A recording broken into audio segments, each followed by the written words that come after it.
I'm Marilyn. I'm from Switzerland, from the computer lab of Geneva University, and I'm completely digital. From top to toe, just bits and bytes. Oops, here I am again.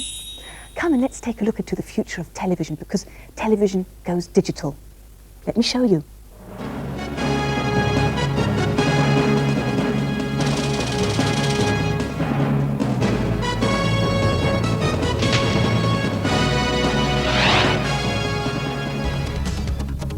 Chips and microprocessors of the new generation have made a long-standing dream of television pioneers come true. They transform moving pictures into the computer code of zeros and ones, and convert it back again into moving pictures for the viewer. This way, television channels are opening up to allow the transmission of new additional services. Up to now, television has functioned like this. The transmitted signal directs an electron beam line by line over the screen in the receiver's picture tube. The transmitter and millions of receivers work on the same cycle of changing frames and lines. Only one television program can thus be transmitted on each channel. For digital television, the signals are packed for the receiver into so-called containers as standardized data packets. Almost 40 megabits of information per second fit into each container. That, for example, corresponds to 6 television programs, plus 5 radio programs, plus 5 other services such as information programs, television games, or television newspapers. The revolution is based on the fact that, perhaps for the first time in television history, transmission facilities are cheaply available and in abundance. This is more than a technical innovation. This is the first step into a new era, where television at home can become a connection to the information highway of the future for every participant. And this is the end of television as a one-way street. In future, spectators will be able to take part in the interactive services by telephone, cable, or satellite.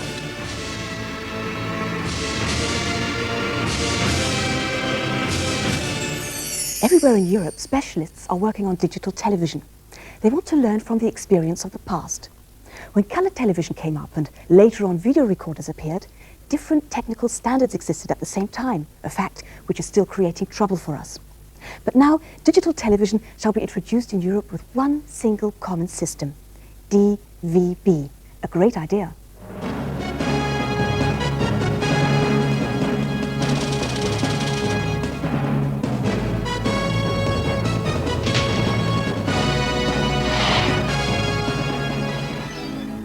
The DVB project started in September 1993, when 84 organizations from across Europe reached consensus on systems that will be used for digital TV broadcasting in the years ahead. These systems need to be both practical today and future-proof for tomorrow. The DVB project coordinates the standards of digital television services for cable and satellite transmission, as well as terrestrial broadcasting, which includes a coding system for data streams and service information for the user. The benefits of joint standards are obvious. They provide safe planning and equal starting conditions at a stage where high investments are not yet compensated for by corresponding profits. The DVB trademark guarantees that all DVB equipment will be compatible.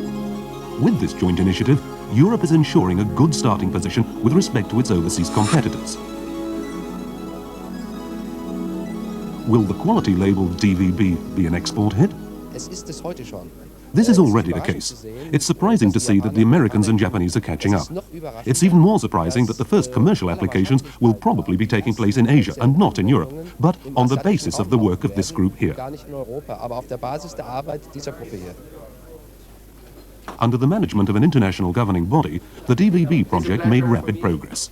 Just 2 months after their foundation, they agreed on a standard for satellite transmission, the DVB-S. At almost the same time, a digital cable standard was developed, DVB-C, followed by a teletext system, a system for program information, and a standard for collective antenna installations. These standards were set as a norm by the European Standardization Commission, the ETSI. Meanwhile, about 170 organizations from 18 European countries participate in the DVB project. Among them were many who, later on, will be competitors in the marketplace. No individual broadcaster or service provider can possibly fund a large development like this. And yet, if you can get the infrastructure, that is to say the technology developed and the systems for implementation, then of course everybody can benefit. You have to aim at the global market of Europe. And that's the reason why it is really important to have a common approach between broadcasters, regulators, manufacturers, and that's what DVB makes now. But there are still major tasks to be completed. A joint coding system has to be found, which allows pay programs to be protected against unauthorized persons and television pirates.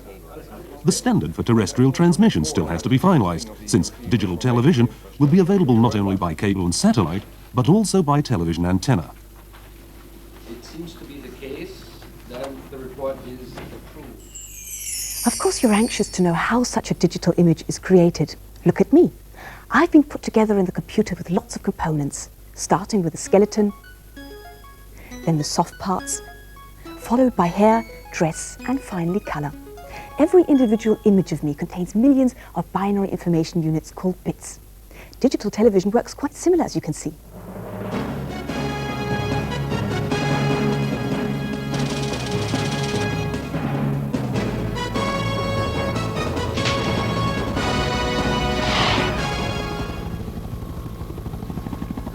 Digital television pictures consist of more than 400,000 tiny picture elements, called pixels, to which values for brightness, color, and color saturation are assigned.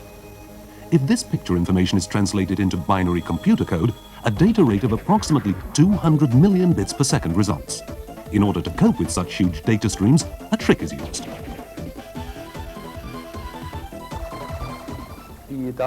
Data reduction is based on the fact that there are many elements in the picture which the eye cannot perceive, but which up to now have always been transmitted. These things now are omitted. It's called the picture irrelevance which is being omitted. The internationally agreed data reduction standard, MPEG-2, forms the basis of the DVB standard. MPEG-2 takes the raw data stream and compresses it into a manageable size for transmission before reconverting it into a complete signal at the receiver. For a normal television picture, it's possible to give large areas of the picture simple commands, like turn all these pixels dark blue. This requires only a fraction of the transmission capacity. The rest is available for precise transmission of complex picture sections. The system does all these things on its own. Tests show that despite the high compression, variance from the original is very low. Less bits are transmitted, but with high security. The system is resistant to disturbances. The broadcaster can choose whether he wants to transmit the programs in studio quality, which means a broad data stream 9 megabits per second, in PAL quality with 6 megabits, or with even less bits in home video quality. Compression of digital data streams means that one television satellite that previously carried 18 analog channels can now carry up to 120 different digital television cues. 120 TV programs. Nobody's able to watch so many channels, you might say. But listen, digital television is much more than only watching TV. Well, let's have a look into the future.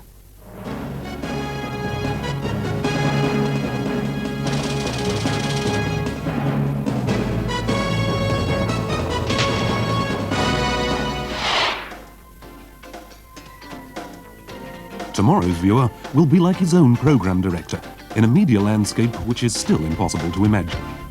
As a guideline, the DVB system provides for a service and information program simultaneously. It's designed to make it easy for the consumer. We call it an electronic program guide. This guide is supposed to replace the television program magazine to a large extent, so that you can turn on the television and the television set itself helps you to find your program. Television stations and media organizations are preparing new attractive programs which deliberately address target groups. Channels showing only animated films, documentaries or classical music 24 hours a day, health advisors, children's channels. Is this for children's Everything is possible.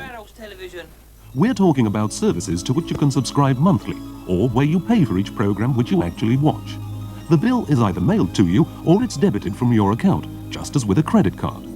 Even small target groups have a good chance of having their own program, because if programs are broadcast all over Europe, then the audience is of significant size. Such specialized programming is also significant for the advertising industry. Customers can be specifically targeted with products. Combined with pay TV channels, advertising could be the catalyst for the introduction of digital television. A foretaste could soon be on the way: teleshopping. With a remote control, the customers could sort through the offers at home. They could select items and could order just by pressing a button. The set-top box does the rest. Everything automatically. Fancy a pizza? Interactive television will be able to do this for you as well. Ingredients, size, the right drink, a click on the screen, and half an hour later it arrives at your door. Television can be completely interactive, where individually switchable connections are available, such as fiber optic networks. Television services like video on demand deliver to your home the movies you want. This will only take minutes and cost the same as a cinema ticket.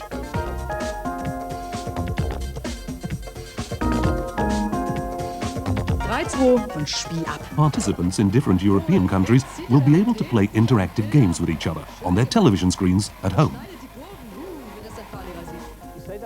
New teaching methods are on the way, such as tele-teaching, where the participants at home are in direct contact with their tele-teacher and can directly and individually control their learning progress. In future, digital data streams will combine television, computer and telephone into a multimedia network in which the viewer, as program manager, will determine himself which of the many applications he wants to use and when.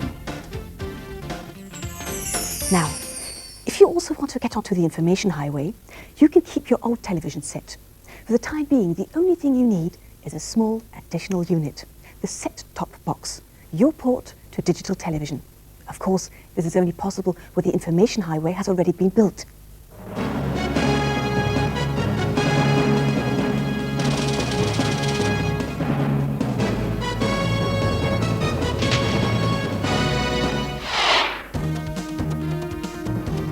In Berlin are several dozen participants who are experiencing the facilities of digital television.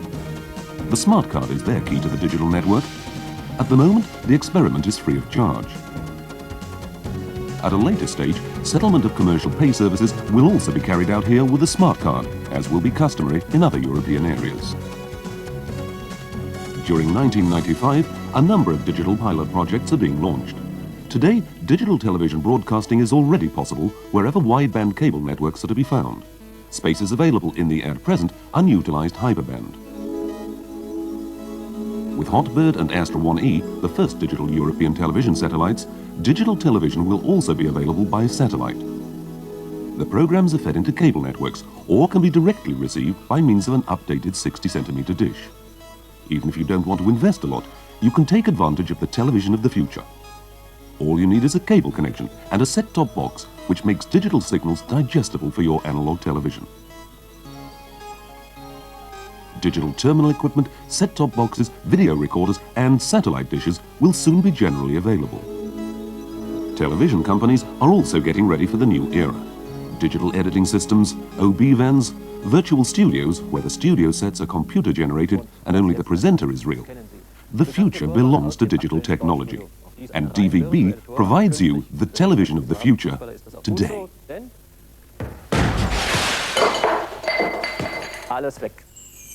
That's all for now about DVB. Have fun with the